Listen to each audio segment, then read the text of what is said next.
Hello, Monetization Nation. Moviegoers love great origin stories. We want to know how beloved or hated characters became the hero or villain. We want details and stories to help us make sense of their decisions and motivations. Some great movies telling origin stories include Batman Begins, Guardians of the Galaxy, Harry Potter, then the Sorcerer's Stone, Iron Man, Monsters University, and Star Wars Episode 3, Revenge of the Sith. After this intro, I'm going to tell you my much less exciting origin story. Tectonic shifts are constantly transforming the earth and business, causing destruction and huge growth opportunities. I'm Nathan William, the host of Monetization Nation, where we learn how to leverage business tectonic shifts to transform monetization. My origin story begins as an entrepreneurship student at Brigham Young University in Provo, Utah. I was 18 years old, a freshman in college, and I knew nothing about the internet. After my first year in college, I left to go on a 2-year mission to Brazil, where I helped people transform their lives and families by coming to Jesus Christ.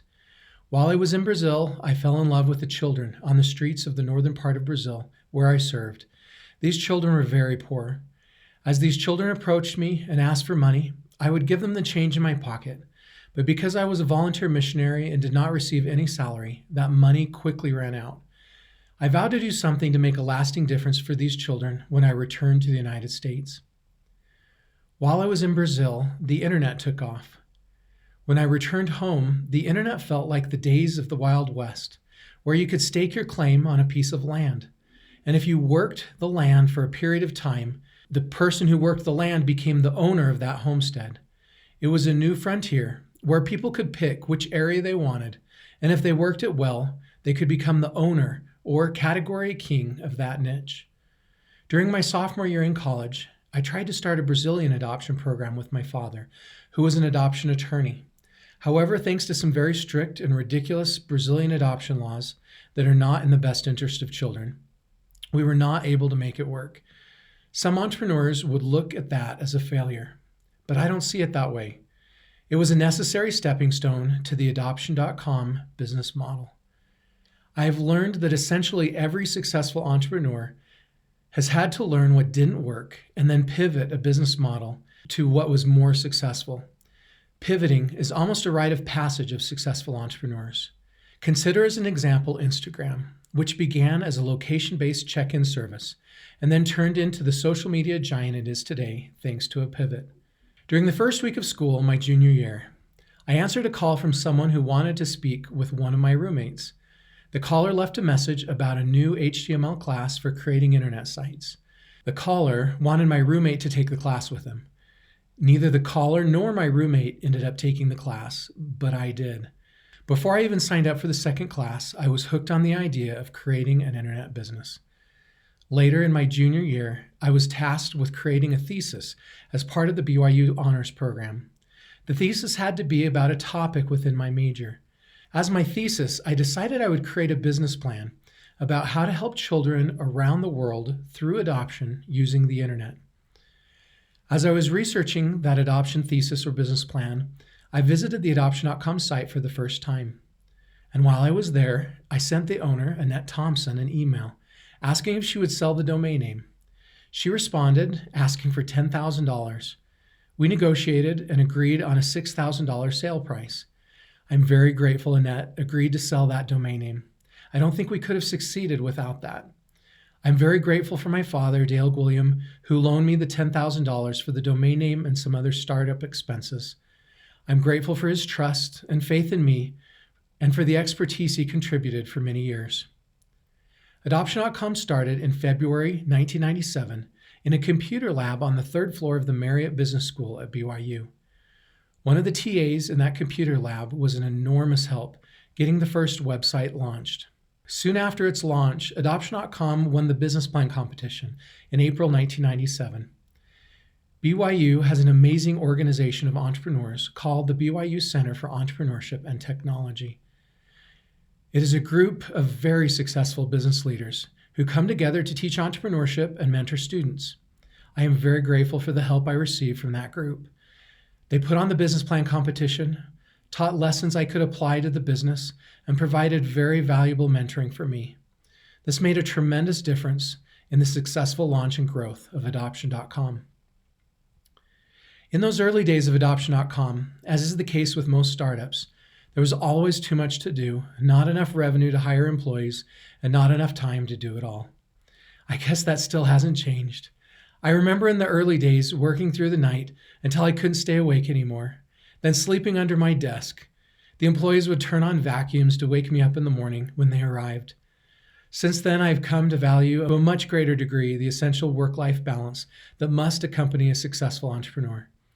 I know that as entrepreneurs, we do what it takes to get our businesses off the ground and through the challenging times, but it's very important to maintain a healthy balance between work, family, health, and other life priorities. After my junior year of college, I dropped out of school to focus on exclusively growing Adoption.com. I moved back in with my parents to cut my costs. My father let me use a small area of his office that he had previously used for storage. I'm very grateful to both of my parents. They let me keep my costs down so I didn't have to eat my seed corn. It took 10 years before I was able to go back and complete my undergraduate degree and my MBA. Adoption.com has many different adoption features and services. I've been blessed to work with a talented Adoption.com team who, for decades, have helped develop and provide these services. I will explain a few so you can understand how Adoption.com works and how we've been able to generate revenue to do the good we want to do.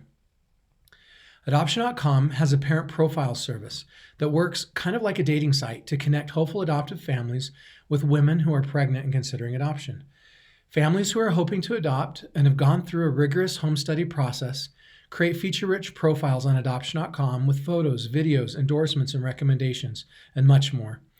The families pay a monthly subscription fee to host that profile at Adoption.com.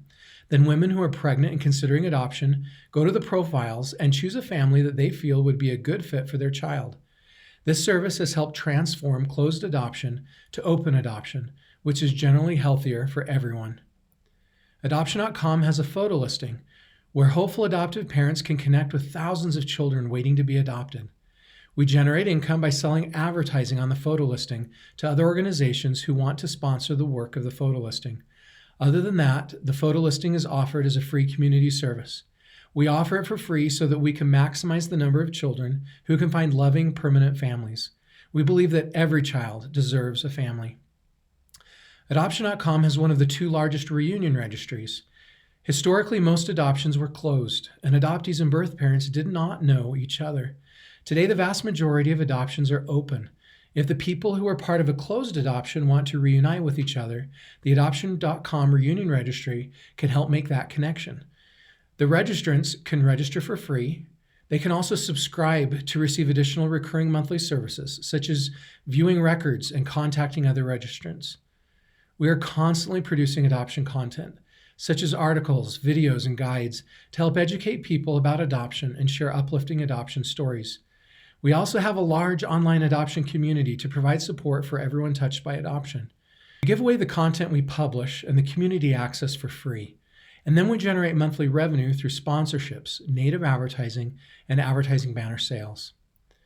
We operate AdoptionDirectory.com, which helps people find adoption agencies and attorneys in their area. Adoption organizations pay a recurring monthly subscription to receive an upgraded listing in the directory. We've operated AdoptionGifts.com, which sells adoption products such as books, jewelry, and apparel. I'm sharing these with you so you have a better idea of some of the types of monetization streams I've worked with. I love Adoption.com, and I'm blessed to have been able to work with it for so many years. I'm grateful for the amazing team who's worked so hard to create and provide the Adoption.com services. It's kind of like working inside a Hallmark movie. In fact, just yesterday I received a text from someone I've never met before who was interested in buying a product I had for sale online. He informed me that he is the grandfather of 3 Adoption.com babies. I love receiving messages like that and knowing that our team has helped create families. Over the years, numerous organizations have tried to purchase Adoption.com. In December 2019, after working with Adoption.com for more than 23 years, I chose to sell Adoption.com to the Gladney Center for Adoption. Gladney was one of the very first Adoption.com clients back in 1997 and has advertised with us for decades. Gladney is one of the premier adoption organizations in America, and I'm grateful that I get to continue to work with Gladney and Adoption.com. Here's some of the top monetization secrets that stood out to me from today's episode. Number 1, we need to quickly identify the tectonic shifts affecting our businesses and seize the right opportunities, such as when I saw the internet take off. Number 2, when selecting a business niche to pursue, entrepreneurs often have a better chance of success when we select a great sub-niche, like I did by selecting adoption. It wasn't as big as larger niches I could have pursued, such as family, but it was small enough that I could be the leader in the space. Where can you be number 1 in the world? Number 3, find an opportunity you are passionate about, just as I was passionate and still am passionate about helping children and families through adoption. We will be much more successful in our efforts if we are passionate about what we are doing. Further, I believe that God makes things resonate in our hearts to guide us to the work that He needs us to do. Listen carefully to the things that resonate like that. Number 4, as we build our ventures, we are going to have situations where things aren't going to go right, like my Brazilian adoption program. When we're in those situations, don't give up. Let's be grateful for what we've learned and recognize how that has helped us move further along our entrepreneurial journey. Let's use what we've learned to pivot to a better business model. Number 5, ask for help. There are many great people who are willing to help along the path of our entrepreneurial journeys, such as the people in the BYU Computer Lab, my father, or the BYU mentors who made a huge difference in getting Adoptioncom launched. There's a strength and a weakness that comes from the common entrepreneurial personality type. By nature, entrepreneurs generally have confidence in getting things done and doing it ourselves. Unfortunately, as a result, we don't often ask for help from other people. When we ignore the resources that God has put around us and don't ask for help, we are crippling the monetization of our businesses. If we desire monetization we have never before achieved, we must leverage strategies we have never before implemented. I challenge each of us to pick one thing that has resonated with us from today's episode and schedule a time this week to implement it to better achieve our monetization goals. What is your entrepreneurial origin story, and what secrets did you learn from it? Please join our private Monetization Nation Facebook group and share your insights with other digital monetizers. Do you want to become a better digital monetizer? To receive great monetization stories and secrets, please go to monetizationnation.com and join free. And if you liked today's episode, please subscribe to the show and share it.